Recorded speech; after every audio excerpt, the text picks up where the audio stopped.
It's 6 minutes on down, so she'll give you time cards as they go down. Okay. Alright, I'm Josh, and I'm here to tell you guys about why I think it's would be beneficial for our country to lower the drinking age to 18.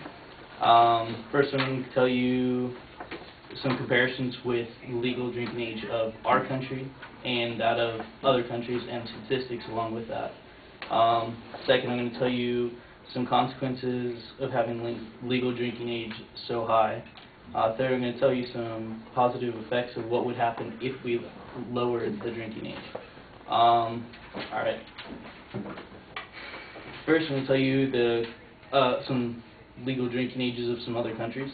Out of around 195 countries in the world, only 5 have a legal drinking age of 21.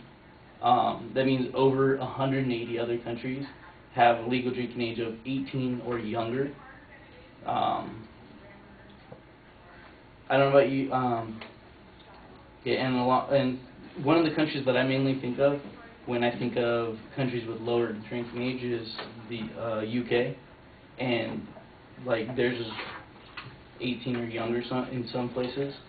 And to think that the statistics on it is that in 2006, which was the newest thing I could find, there was 8,758 alcohol-related deaths, and the same year the U.S. had in car accidents alone 13,476 fatalities.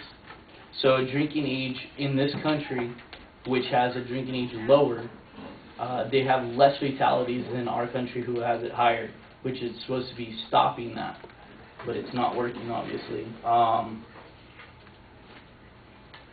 Okay, second I'm going to talk about some consequences of the drinking age being so high.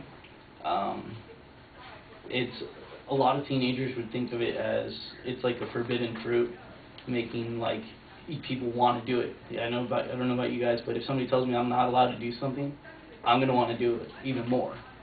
And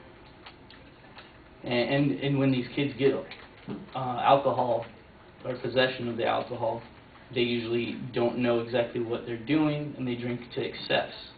And doing that, bad things can happen, obviously. 32%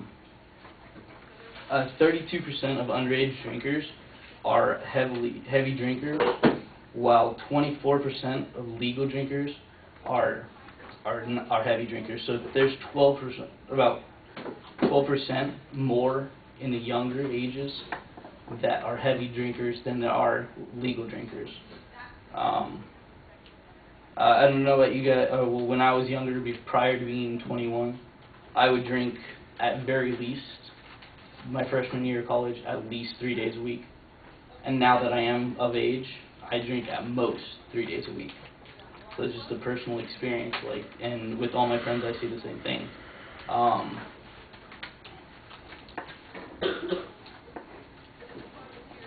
Having the drinking age at 21 sends a message that the drinking is a responsibility of mature people, or maturity. It's a level of maturity. So somebody who's 18 is going to say, well, I'm mature enough to be an adult. I'm mature enough to do everything else. Why can't I drink? So they're going to say, screw you, I'm going to drink anyways.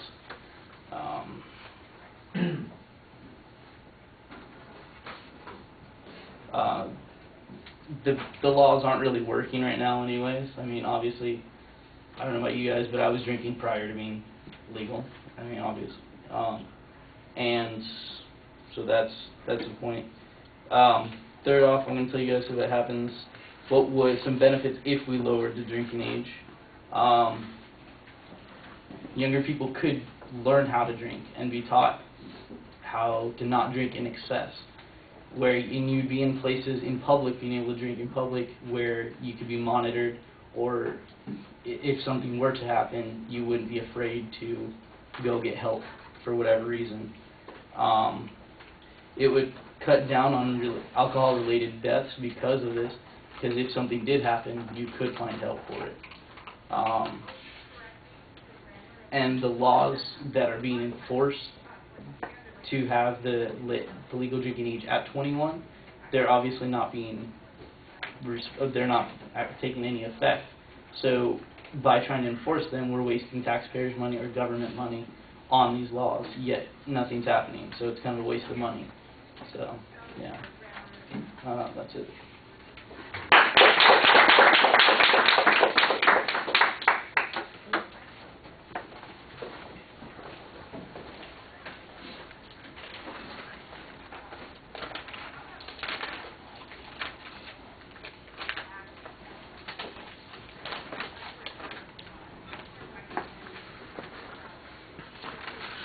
All right, the proposition is phrased as an expository statement instead of a declarative sentence, and that's problematic.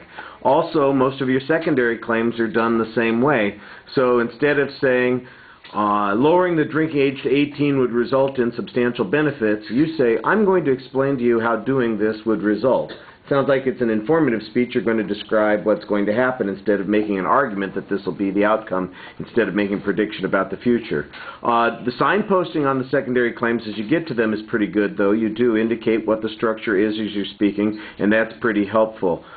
You have one or two statistics.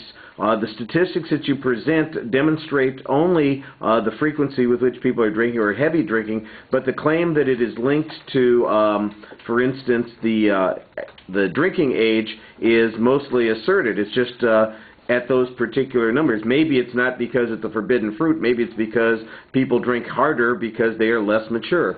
I don't know which it is. You're the one who's making the claim that it's because of the forbidden fruit argument, and so you need to have some evidence that links it to that particular point.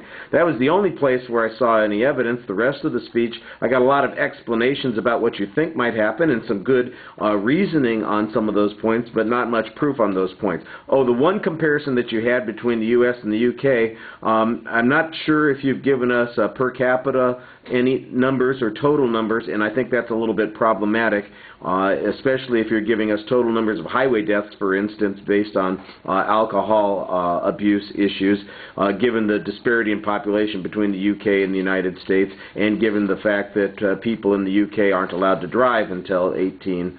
So I think you're going to run into some issues on that one. All right, thank you.